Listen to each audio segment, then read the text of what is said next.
Bismillahirrahmanirrahim. Assalamualaikum warahmatullahi wabarakatuh.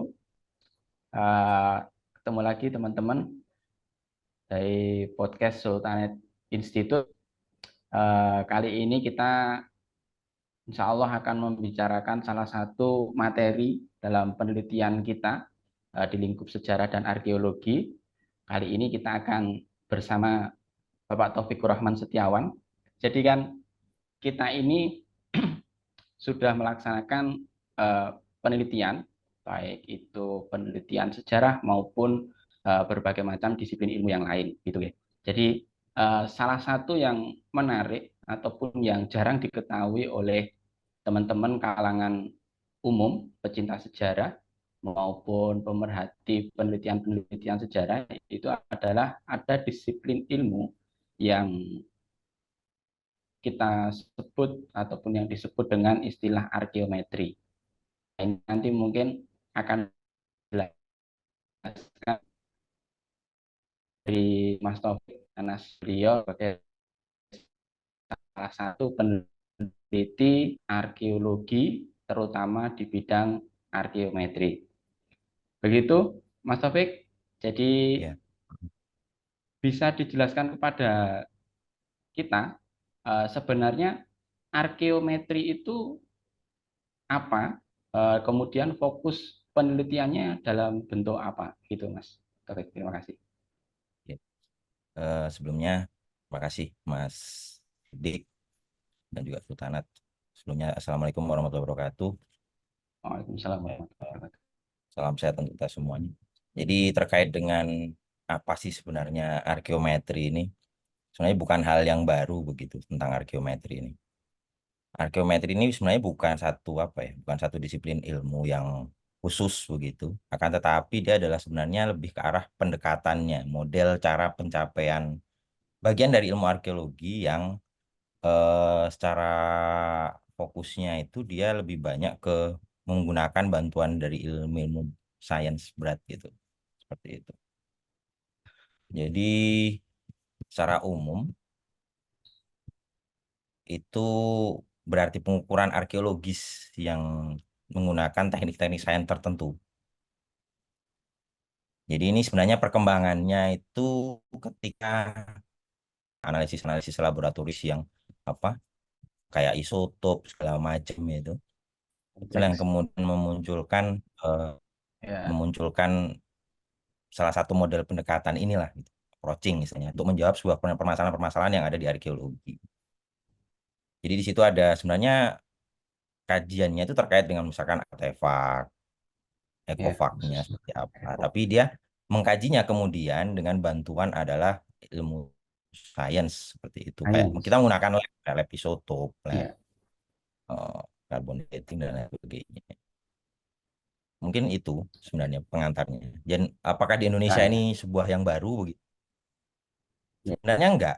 Jadi sebenarnya masa di era-era awal dulu ketika kami lah di perintah ada Pusatkernas itu sebenarnya arkeometri ada salah satu bidang geometri namanya.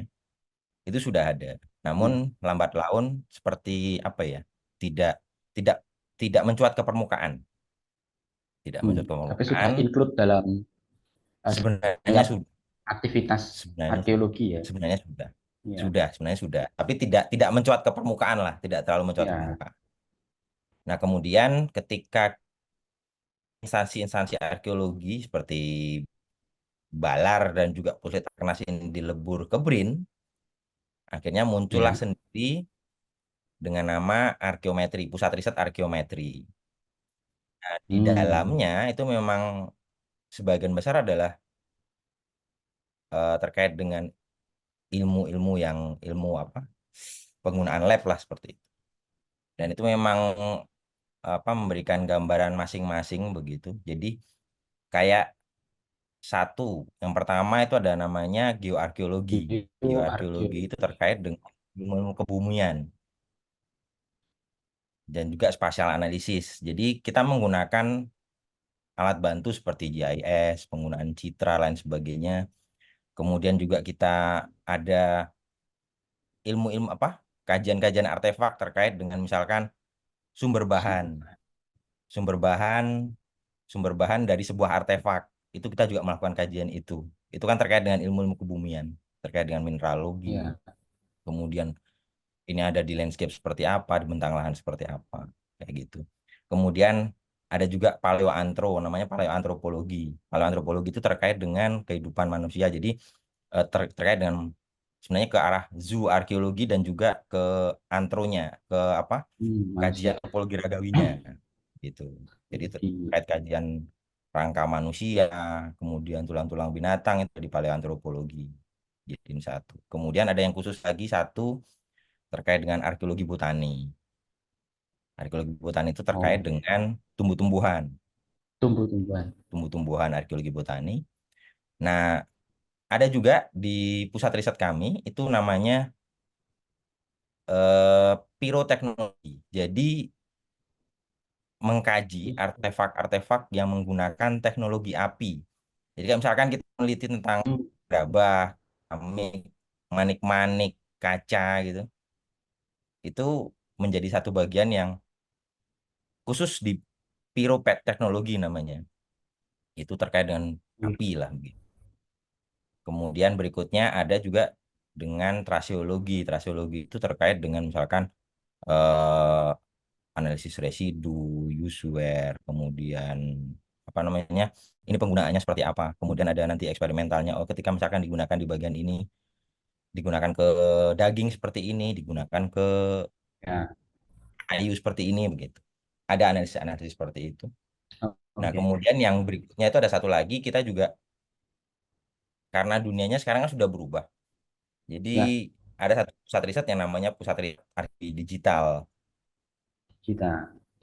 Nah, itu salah satu yang di arkeometri. Jadi kita dan itu arahnya Oke. kemudian kan sekarang mungkin orang kenal dengan AI lah begitu. Ya, AI dan lain sebagainya. Jadi di arkeologi digital itu banyak juga kita melakukan seperti itu. Jadi kita mendokumentasikan, kemudian kita bikin database-nya segala macam sehingga nanti akhirnya dari database itu bisa menjadikan satu yang berkembang di depannya terkait dunia digital. ya, Mungkin itu ya. dulu, Mas. Jadi kalau kita garis bawahi di sini, jadi ketika kita bekerja dalam penelitian arkeologi, jadi butuh sekali beberapa ilmu bantu dan pendekatan-pendekatan lain, terutama pendekatan sains seperti itu ya. Jadi hal inilah nanti yang menjadi ranah kerja maupun eh, bidang kajian arkeologi seperti itu, Mas Taufik ya. Jadi kalau Iya, seperti yang kita contohkan, misalkan ketika kita menemukan sebuah artefak, disampaikan Mas Taufik, misalkan ini artefak eh, logam, misalkan logam cincin ataupun logam koin seperti itu yang kita misalkan koin ya. Jadi kita akan bisa mengetahui koin ini terbuat dari logam kandungannya apa saja, bahkan bisa betul. sampai kita ketahui ini berasal dari mana saja terkait dengan kandungan logamnya dan materialnya. Itu semuanya berarti bisa masuk dalam kajian ranah bidang arkeometri itu tadi ya, Mas Taufik ya. Betul, betul. Jadi Jadi sebagian misalkan begini, ada temuan keramik, identifikasi bahwa saya mungkin ya, dari keramik Cina, misalkan, seperti ya, itu. Kemudian ya, eh, karena motifnya ini, kemudian oh dari abad segini begitu. ya. Nah, apakah benar gitu? Itu bisa dibuktikan lebih lanjut. Jadi arkeometri ini sebagai sebuah hal yang menggali lebih dalam sehingga akan misalnya kebenarannya lebih begitu. Ada angka angka angka kebenarannya Lebih lebih mutlak begitu ya. lebih mutlak. Lebih mutlak. Ya. Karena kalau kita di penelitian arkeologi yang pernah kita lakukan ada artifnya. Nah, mungkin kalau untuk di ranah kerja bidang arkeometri ini sudah bisa disebut sebagai hasil penelitian atau identifikasi mutlaknya seperti itu Mas Topik. Ya, membantu ke arah yang lebih Bantu ya. dalam Mas, gitu. Karena beberapa Ya, hal yang kan. ada beberapa hal yang tidak terungkap ketika hal-hal kecil ini tidak kita ketahui begitu. Ya. Ya. Jadi kalau misalkan yang seperti kita identifikasi kayu kapal seperti itu. Ini kan juga penting sekali kita apa, kemudian di kedalaman berapa sehingga kita bisa menyimpulkan ini eh, temuan di era yang sama. Itu semuanya harus dibuktikan juga ya Mas. Kalian Betul. menggunakan ilmu sains, kita bisa peneliti itu bisa yakinnya terhadap apa yang di analisis akhir bagi proses penelitian itu tadi, Mas Taufik. Seperti itu, Mas Taufik, kurang lebih ya. Ya, karena kan Kalau gini, ini Mas Taufik lanjut berikutnya, mungkin yang kalau kebenaran di ilmu sosial itu kan sifatnya bukan sesuatu yang absolut kan. Jadi sifatnya kan kebenarannya ya relatif lah begitu. Jadi masih bisa kebenaran yang 100% itu kan tidak ada ketika di ilmu-ilmu bidang-bidang sosial lah gitu kan. ya Karena kan ada beberapa hal yang kan terpengaruh oleh sudut pandang, terpengaruh oleh eh, analisis yang kita gunakan lah seperti itu. Nah, ini mungkin akan memberikan dengan salah satu jalan di arkeometri ini bisa memberikan jalan lain lah begitu. ya Sehingga apa yang tidak 100% ini akan lebih meyakinkan atau malah bisa menggugurkan seperti itu. menggugurkan yang sebelumnya seperti itu ya. Iya. Kalau ini Mas Taufik, di Indonesia sendiri ranah kerja ataupun dari bidang arkeometri sendiri. Ini yang sudah memiliki ataupun sudah sejauh mana penerapannya itu dilakukan di peneliti Indonesia. Apakah selama ini masih ada terkendala misalkan alat-alat atau yang terkait dengan alat ataupun berkaitan dengan laboratorium? Karena dari pengalaman kemarin seperti halnya kita uh, misalkan itu kan kita masih harus mengirimkan sampel itu ke luar negeri ya Mas Luar Taufik. negeri. Ya Nah, betul, betul. kira-kira ke depan ini apakah kendala-kendala yang kita ketahui ini apakah memang eh, cukup signifikan atau tidak kendala yang kita miliki sekarang ini di bidang arkeometri dan kedepannya seperti apa Mas Taufik? Kira-kira apakah terlihat fajar, apakah terlihat cerah atau tidak ke depan itu untuk eh, bagian dari laboratorium lokal yang nantinya bisa menunjang kinerja dari teman-teman yang khususnya ini nanti bekerja di bidang arkeometri seperti itu Mas Taufik. Ya. Eh, Kalau di masa istilahnya begini, arkeometri itu kajian arkeometri sendiri, model penelitian arkeometri itu sebenarnya sudah sering juga digunakan begitu. Terutama di akhir beberapa dekade lah. Mungkin 1 dekade terakhir itu sudah cukup banyak digunakan. Sebelumnya juga banyak digunakan tapi tidak terlalu banyak mewarnai lah begitu. Nah, Ya, sekarang ini banyak penelitian arkeologi yang memang model pendekatannya eh, memang ada yang masih misalnya apa ya, kita kita gabungin gitu, jadi lebih lebih lebih apa ya lebih lebih lebih komprehensif lagi lah begitu, komprehensif. lebih komprehensif.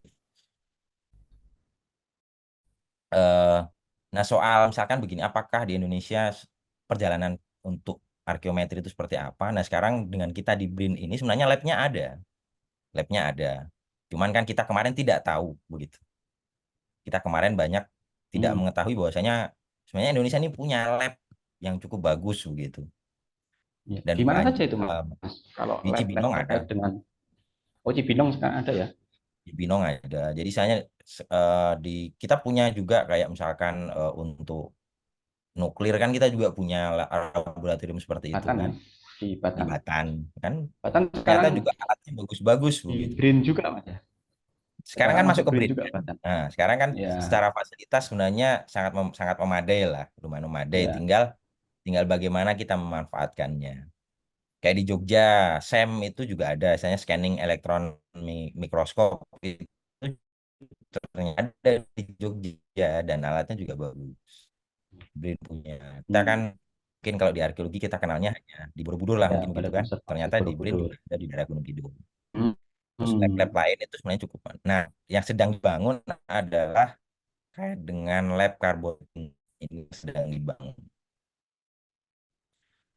Mungkin di tahun ini bisa Ya, selesai di tahun inilah ya. Tapi mungkin operasionalnya bisa tahun depannya. ya, ya, Karena sudah mulai proses pembangunannya, pengadaan alatnya. ya, ya, Jadi yang kalau dulu kan kita mengenal yang konvensional, Mas. ya, Jadi plus minusnya terlalu lebar ya. lebar, kemudian juga bahannya terlalu banyak, Yang kebutuhan di sampelnya gitu. sampelnya terlalu banyak ya. Ini ya. Ya, betul. Nah, sekarang kita bisa pakai AMS yang sampelnya relatif tidak terlalu Ya, banyak lah istilahnya, tidak nggak terlalu banyak sekali kita butuh sampel dan teknologinya lebih bagus lah ya, begitu. ya. Jadi mungkin lebih valid lagi lah beberapa hasilnya. Seperti itu. Kalau ini Mas terkait dengan alat-alat eh, yang dipakai oleh teman-teman yang bergerak di penelitian arkeologi terutama nanti di bidang arkeometri itu ini baru mungkin untuk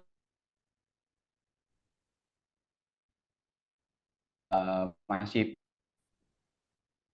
awam atau dari berbagai peralatan yang mendukung kinerja itu apakah ada yang mobile dibawa mobile ataupun alat-alat yang memang tidak bisa dibawa mobile dan hanya bisa kita lakukan itu di laboratorium.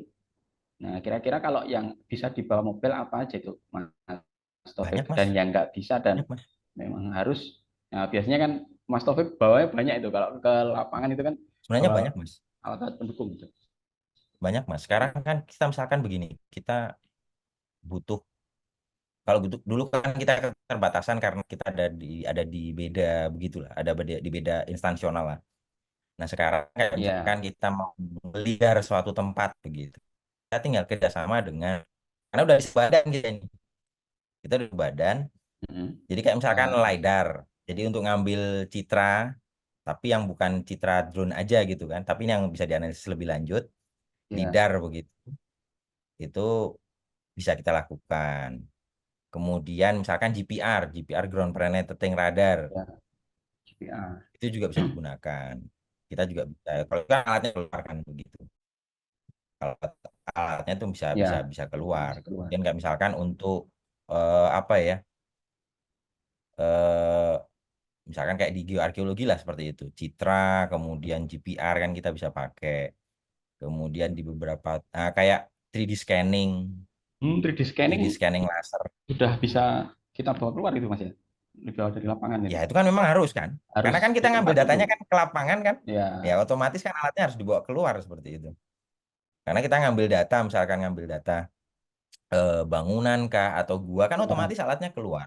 Iya. Ya karena sekarang mungkin Di, prosesnya akan lebih mudah karena kita berada dalam di satu satu ya, di naungan, satu satu ya betul. bidang, itu jadi tinggal mungkin tidak terpisah-pisah secara kelembagaan, jadi mungkin akan lebih mudah ketika kita Lebih nyaman. melakukan sebuah penelitian yang mungkin membutuhkan skala Pandan.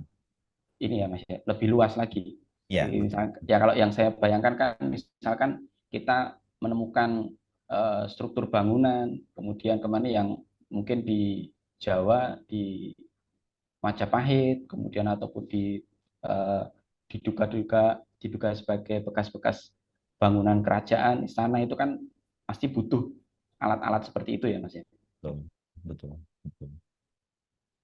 Nah, untuk Jadi bisa. ini Mas Taufik, eh, selama ini untuk eh, terkendala ya seperti tadi untuk saya tertarik tadi dengan eh,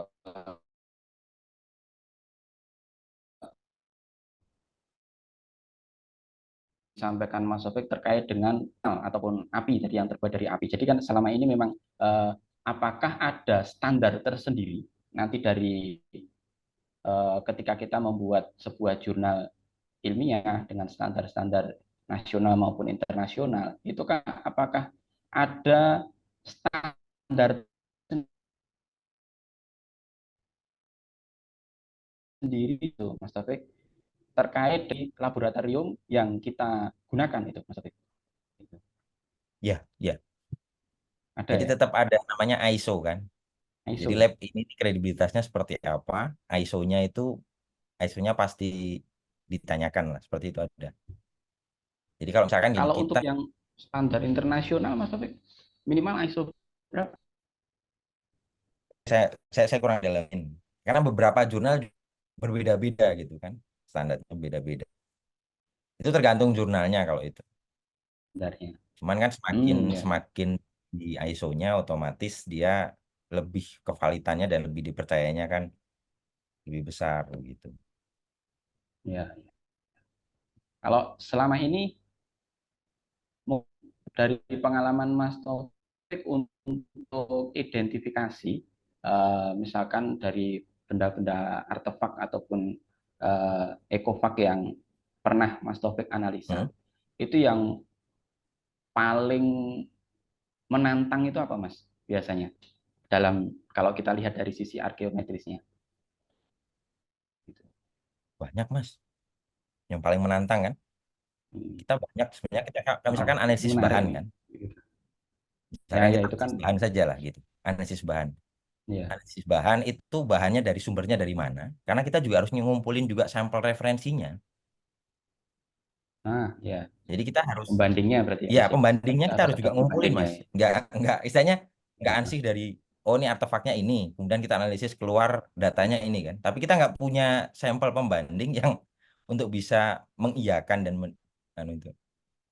Hanya menjadi komparasi kan. Oh ini berarti berasalnya dari sini nih. Ya, gitu.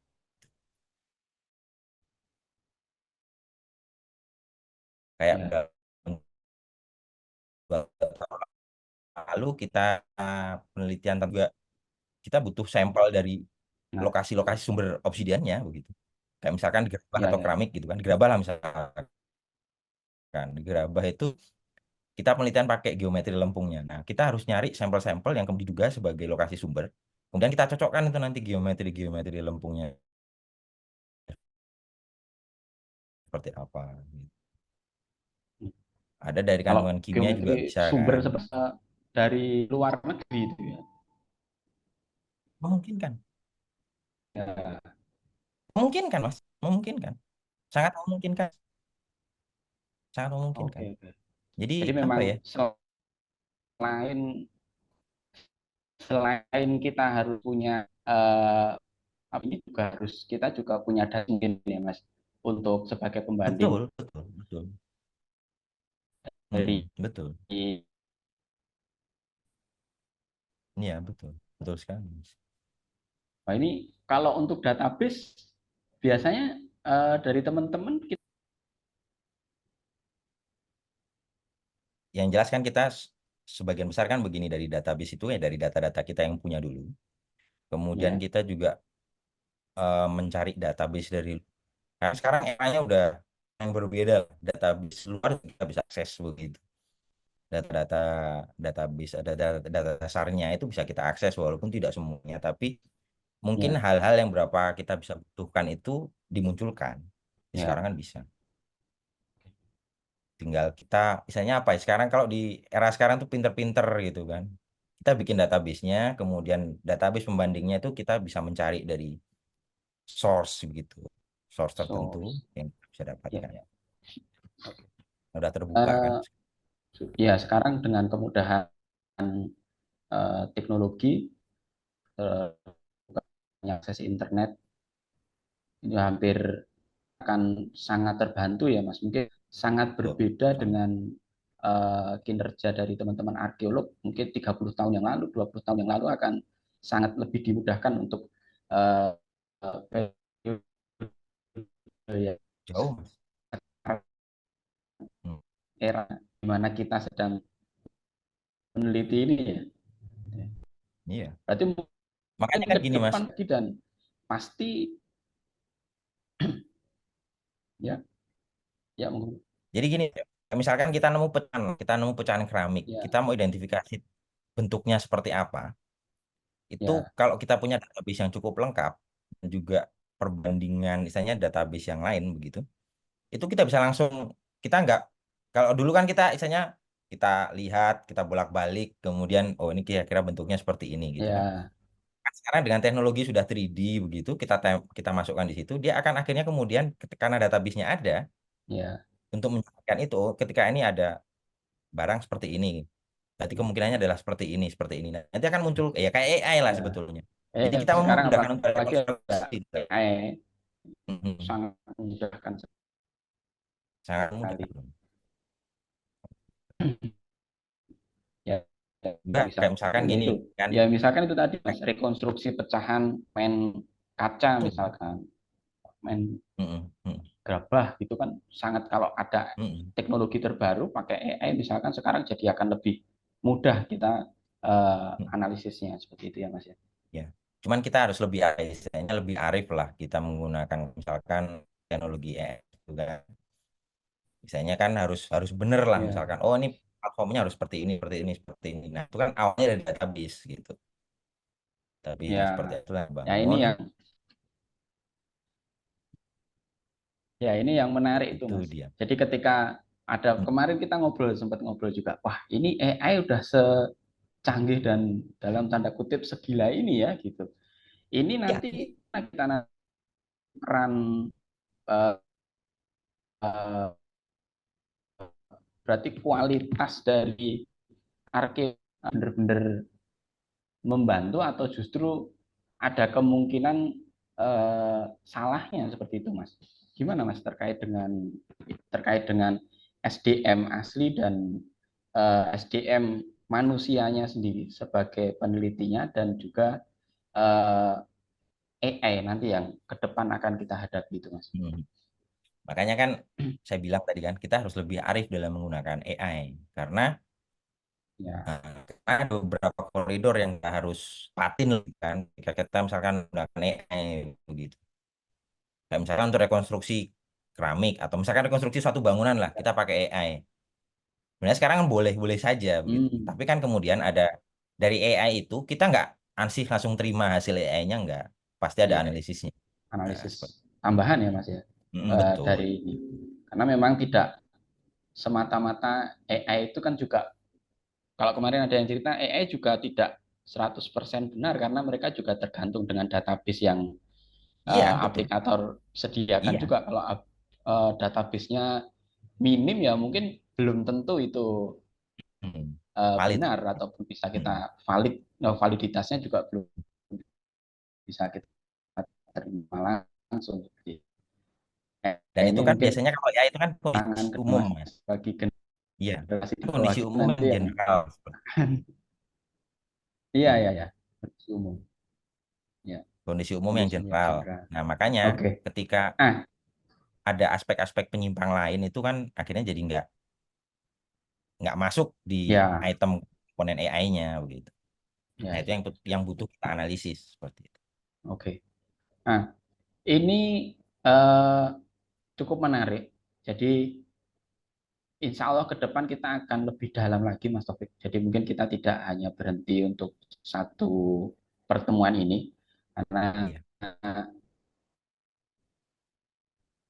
masih banyak sekali yang kita penasaran, kita perlu kita diskusikan lebih lanjut. Misalkan bagaimana kita eh, pengalaman-pengalaman Mas Taufik ataupun bagaimana kita bisa mengidentifikasi proses dari nol sampai tersajinya sebuah Mm-mm. kelihatannya Mas Taufik. Terus kemudian bagaimana uh, meminimalisir kesalahan, kemudian ke depan juga ada misalkan makhluk hidup ini belum kita singgung juga atau uh, perlu kita bahas karena kita kan dari pengalaman ataupun beberapa yang bisa kita lihat itu kan bahkan dengan teknologi yang ada kita bisa melihat misalkan dari tulang kita bisa identifikasi selain usia juga makhluk hidup termasuk jenis kelamin bahkan kondisi kesehatan misalkan kita menemukan hal apa yang menjadi perhatian ataupun menjadi rambu-rambu bagi kita para peneliti terkait dengan perkembangan teknologi ini, bagaimana kita bisa menyelaraskan diri kita dengan teknologi terbaru dan juga menggabungkan itu dengan eh, proses penelitian yang bersifat sosial ilmiah.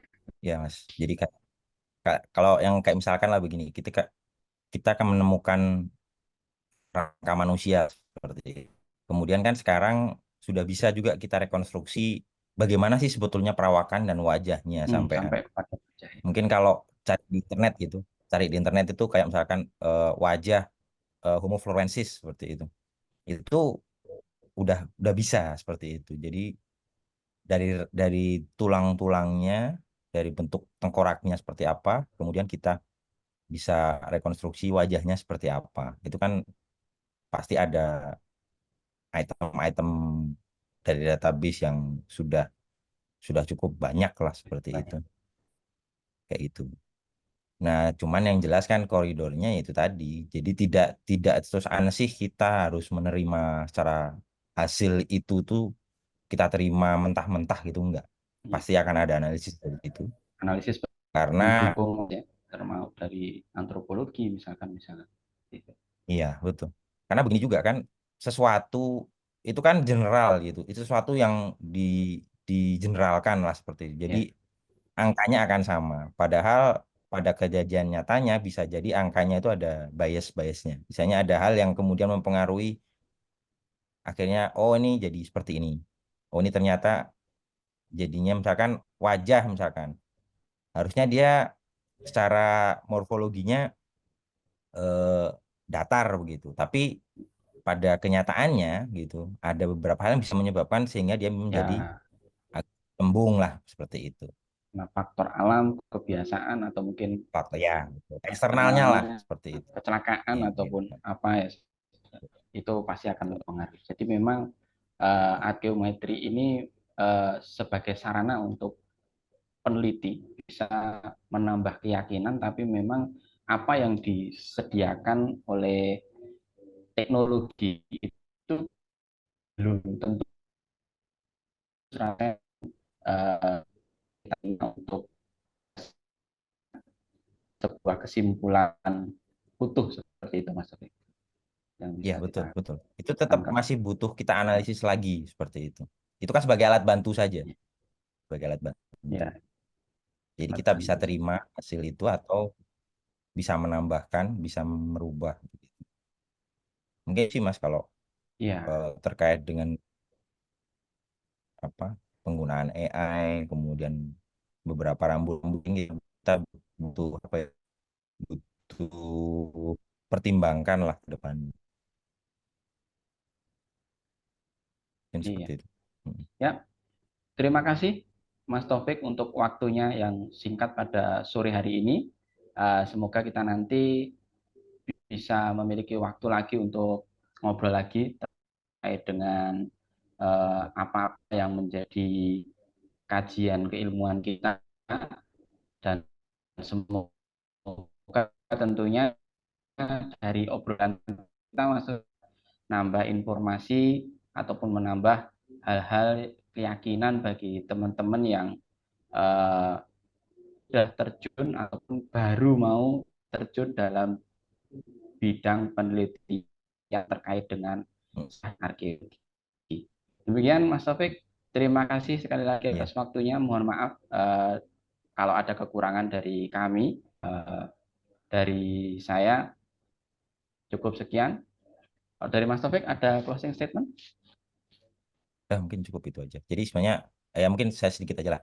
Cukup ya? Eh, Sebenarnya Iya. arkeometri itu kan Oh, apa sebuah metode pendekatan terkait dengan kita menjawab permasalahan-permasalahan arkeologi yang kita hadapi seperti itu. ya. Jadi salah satu jalan saja Oke. begitu, salah satu cara metode lah. Gitu. Mungkin itu Mas. Iya. Oke, terima kasih. Kita cukupkan untuk pertemuan kali ini. Sampai jumpa di pertemuan selanjutnya. Waalaikumsalam.